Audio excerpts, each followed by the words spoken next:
Greetings, ladies and gentlefish, welcome to my first proper content video after my kind of 3-week-long hiatus from putting up YouTube videos. So, I thought I would kick things off by doing a review of this thing, the M37 Tier 4 American artillery piece.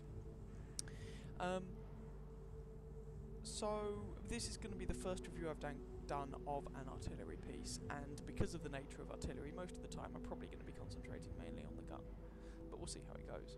So what do you get with this thing? Well, you get 180 hit points. Do not be surprised, you know, it's artillery, you really don't get much health, and the armour isn't really even worth considering. But something that's interesting about this, you do get almost 300 horsepower and a 56 km/h speed limit. And this is a feature in common with, at the very least, the low-tier American artillery pieces. They're quite quick, which is a nice comparison with some of the other artillery pieces that are around. Good signal range of 750 metres. And one thing that, while we're looking at the tank, you may well be able to notice is that the shells, and you can see this thing carries a lot of ammo, the shells are stored in the sides here. What does this mean? Well, this basically means that the sides of your tank are made of ammo racks. So if you get shot in the sides, don't be surprised if you get ammo racked, meaning that your reload speed just becomes awful, or you immediately detonate and die. But this is artillery, frankly. If you're getting shot at, you're probably already dead. So what's the gun on this thing like? Well, there are two guns available. The 105mm howitzer M3 and the 105mm howitzer M4. A Tier 3 and a Tier 5 gun. And initially when looking at them, well, you might struggle to see what the main difference between the two is. 105mm guns, 4 rounds a minute, 53 penetration with high explosive, 101 with heat ammo, 410 average damage, 350 with heat ammo. Okay, the Tier 5 gun is fractionally more accurate, 0.8 instead of 0.82, and aims slightly faster. Does that really justify the two tiers difference? Well, actually there's another difference that isn't one of these stats. With the M4 gun, you get a considerably longer range. So when you have the stock gun, this M3 gun on the left hand side, you tend to find that you can only shoot up to about 400 or 500 metres. When you have the M4 gun, generally speaking, you can shoot across the map, which is nice for an artillery piece. The other thing here that is not obvious from the garage is that you get a very wide gun traverse arc, meaning that you can traverse the gun a large distance without having to move the hull, which is a big advantage for artillery, because when you move the hull you completely reset the whole aiming cycle. You have to go through this long aiming process again, and it's just a massive nuisance. So this thing having a very wide gun arc is great. What about the vertical gun arc? Well, you know, it's nothing to really write home about. It's not a massively high trajectory that lobs a shell, which would mean that it would have a longer shell travel time, but would be able to hit opponents behind cover better. But it's also not a really flat trajectory like you get with some of the French artillery pieces. You know, it's somewhere in between. But the main thing that really typifies this is a half decent rate of fire, a lot of ammunition, a wide gun traverse, and a fairly quick and mobile artillery piece, which is great. So, what's the grind like up to this? Well, the American artillery line. You start here at the T-57, which is, there's not too much to say about it. Perhaps the two most defining features about it are that it's got a good top speed, and it actually has some armour. It has more armour than some of the Tier 2 light and medium tanks, so that's something to bear in mind. You can bounce shots with the T-57. You get very little health, but you can bounce shots. The M7 Priest is a decidedly uninspiring affair. There's nothing really special about it, if I'm going to be brutally honest. In fact, these two, the M7 and the M37, used to be the other way around. The M7 Priest used to be the Tier 4 and the M37 used to be the Tier 3, but they swapped them over. you don't really notice that much difference. The two are very similar machines. And then you get onto the M37 itself. This can actually be quite a frustrating stock grind, because with the stock gun you have a very short range, meaning you have to get closer to the fight. Now this is actually a bit of a double-edged sword, because if you're closer to the fight it also means that your shots are more likely to actually hit. So you effectively make yourself more accurate just by being closer, but it's a bit riskier as well, and you probably don't want to do it if you don't absolutely have to. But the grind up to this thing isn't too painful, if I'm honest. And where the American line goes after this, well, generally speaking, the American SPG line tends to be quite inaccurate, but have a large explosive radius with its high explosive shells, which is quite nice. I'm not going to bother looking at the armour for this thing, because it is utter garbage and it'll be a waste of your time. If you're relying on the armour, you're doing it wrong. So without...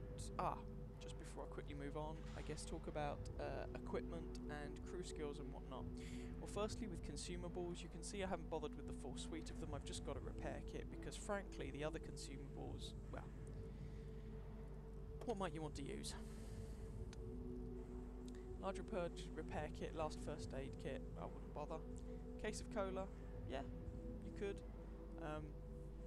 If you really wanted to get a bit more out of the crew and make it a bit more accurate, fire a bit faster, not a terrible idea. It will of course cost you money, and this is only a tier 4 machine, so it's not going to be making you a huge amount of money to start with, especially not artillery. You can do it, I probably wouldn't bother. Automatic fire extinguisher, complete and utter waste of time. If you're being shot at and you're on fire, you're probably already dead. Gasoline, you could make use of gasoline for a bit of extra speed to allow you to relocate. Manual fire extinguisher, waste of time for the same reason as the automatic. Small first aid kit, I haven't really noticed crew members getting knocked out, usually because you're dead by the time you have to worry about it. The only one that's really worth bothering with, I think, is a first aid kit. Sometimes your track might get knocked off, and if you can repair that track, you can relocate. So I would say small repair kit, not first aid kit, repair kit is not a terrible idea. The rest, nah, kind of, you know, take it or leave it, doesn't really matter. I don't bother using any heat ammunition, because you have to get direct hits with it. I just have the high explosive ammo. What about equipment? Well, if you were going to fit this out with equipment because you wanted to keep it, what would I suggest? I would suggest an enhanced gun laying drive to make it aim a bit faster, a shell rammer, artillery shell rammer, to make it load a bit faster. And what would I have as my third equipment slot? Probably a camo net or something like that, to be honest. Or possibly a medium spore liner, just to give you a little bit more protection from other artillery pieces counter-batterying you. Possibly a wet ammo rack, although frankly that's a bit of a waste of time, but all those would only be if you're going to keep this machine. I mean, it is only tier 4, and you're probably not going to keep it if we're honest. Crew skills, well, I guess. Commander, Sixth Sense. Everyone else, you're probably going to be on camo if we're honest. Just to make you that little bit sneakier and harder to see. You might want to put clutch braking on the driver to make it turn a little bit faster, but camo is probably not a bad choice. And Sixth Sense on the commander. Without further ado, let's jump into a game. So, here we are in the game itself, and you can see that the matchmaker, well, it's not the best matchmaking in the world. I mean, this is a tier 6 game and I'm in a tier 4 tank, but of course I'm driving an artillery piece, so, you know, it doesn't matter too much at the end of the day. But when I played this, I mean, I've been having a horrible losing streak for about the last 3 or 4 weeks, and I was getting a little bit tired of it. So, here we are. We are on Highway, I think the name of this map is. And, I mean, this is going to be an artillery game, so don't expect me to be running around like a maniac, you know, shotgunning everyone in the face all the time, but we're going to see what we can do. So we're just initially backing off. And there tends to be a bit of a difference in playing style between lower tier artillery and higher tier artillery. So with higher tier artillery, generally speaking, you're looking at firing a shot or 2 per minute. and so you have a large amount of time between shots to relocate. And relocating is most definitely a good idea between shots. It just prevents you from being counter-battery fired, which is great. Lower tier artillery, you tend to have a much shorter aiming time. There's target number 1. And we just have a speculative shot at him, which misses. You tend to have a much shorter aiming time, and so it's less common to move between shots. Generally speaking, at lower tiers, people aren't counter-battery firing you quite so much. But, ooh, there's an FV304. British tier 6 artillery piece. That thing is a little demon, and we really want him dead. But he moved. Ugh. And you're going to have to get used to this, playing all sorts of artillery, you know, the frustrating misses. And our team is 0-2 down. Not a great start. We have a shot there, but I don't think I've judged the lead quite right, no. A patch or two ago they changed the shell flight time of the artillery pieces, so it became a bit more difficult to judge how long it would take the shell to get to its intended target.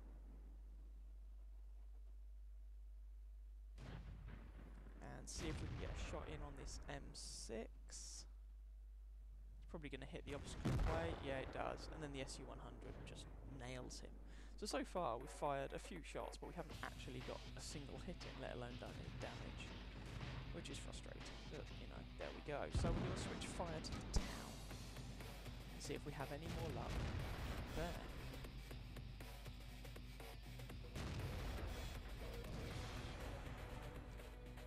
Aim and aim and aim.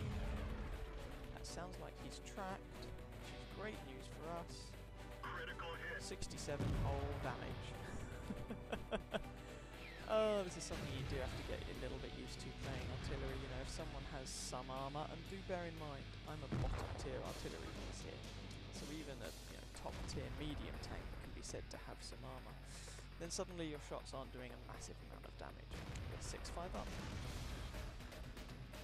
But we're on the scoreboard now. We've done some damage. This is good. It's a step in the right direction. Just trying to wait for that KV to back off, which he does, just a smidgen, but my shot goes wide. So one thing you can see with artillery, you're really reliant on your team, because you don't have, in reality, very good DPM. I mean, you don't have very good DPM in theory, but you certainly don't in reality. See if we can get a hit on that KV-1S, and we can, for 72 whole damage. So basically we're mainly just bullying these guys, if I'm honest. Tickling them, irritating them, tracking them, making them not stay in the open, because if they do, we are going to keep pummeling them. And, you know, this artillery piece does have a fairly decent rate of fire for artillery. Fire a shot there. And of course it misses.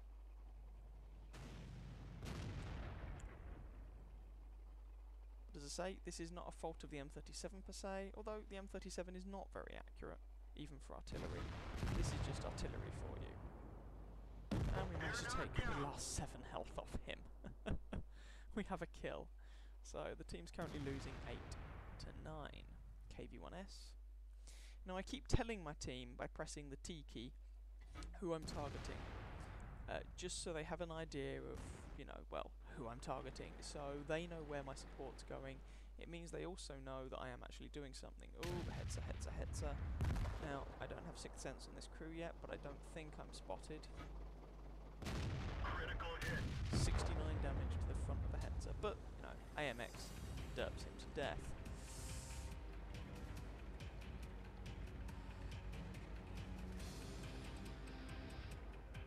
And there's a Churchill 7. Can we get some shots on him to try and help out the Panzer Soufflé who is fighting him? We fire, and there we go. Into the side armour, blam, dead. Excellent. Second kill.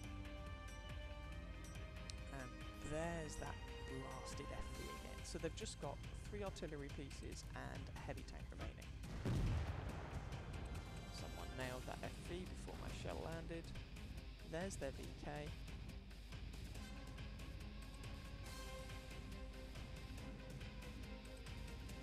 We aim,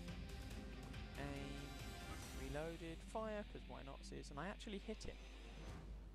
That was very lucky. He's just to the left there. When playing artillery, you really do have to rely a little bit on luck, to a certain extent.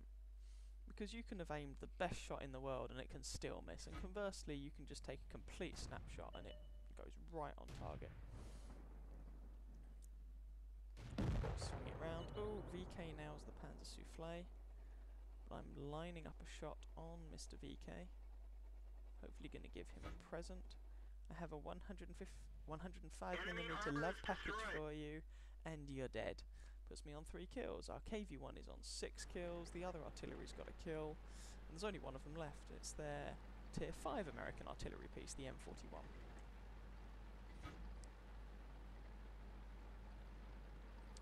So to try and get a better shot on him, I'm just moving up. I mean, that KV's... Whoops, sorry AMX. That KV's probably just going to derp him to death. If I'm going to be honest. But you can see even with the top gun, I don't quite have the range, which is why I'm moving up. There he is. I take a shot.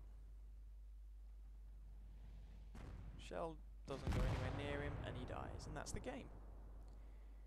Now, it may not seem that I've done a massive amount there, but I've got 3 kills, I've done some damage to people, and that was actually my ace tanker game in the M37.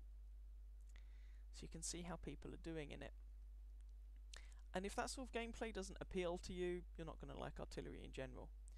But yeah, that was the game, so let's just quickly hop back to the garage for some concluding remarks.